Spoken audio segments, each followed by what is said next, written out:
Nega namoz uchun tahorat olamiz, hoji? Alloh shunday istagani uchun albatta. Lekin nega? Seningchi nega? Toza bo'lish uchunmi? Mana tugunni ham yechding. Unda nega aynan qo'llar, nega yuz, nega oyoqlar? Bilmayman, hoji. Yuzimizni yuvamiz. Chunki Allohning huzuriga yuragimiz bilan chiqamiz. Yuragimizdan kechayotganlar yuzimizdagi chiziqlarda aks etadi. Shu sababli Alloh huzuriga borishdan oldin yuz yuviladi. Qo'llarimizni nega yuvamiz? Qo'llarimiz haromga tegadi, adolatsizlikka tegadi, yomonlik qiladi. Balki biz sezmagandirmiz, lekin qo'llarimiz tekkan joydan kirlanadi. Unda oyoqlar-chi? Oyoqlar odamlarni olib boradi, to'g'ri yo'lga ham, egri yo'lga ham.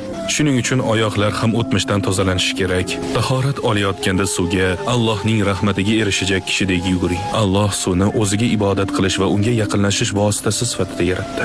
Alloh bizning gunohlarimizni kechirib, qalbimizni marhamat ila tozalagani kabi suv tashimizni tozalaydi. Shuning uchun suvga yuvib Allohni zikr qilamiz. Men bundan buyon doim tahorat olaman. Kuniga 15-20 marta tahorat olaman yana.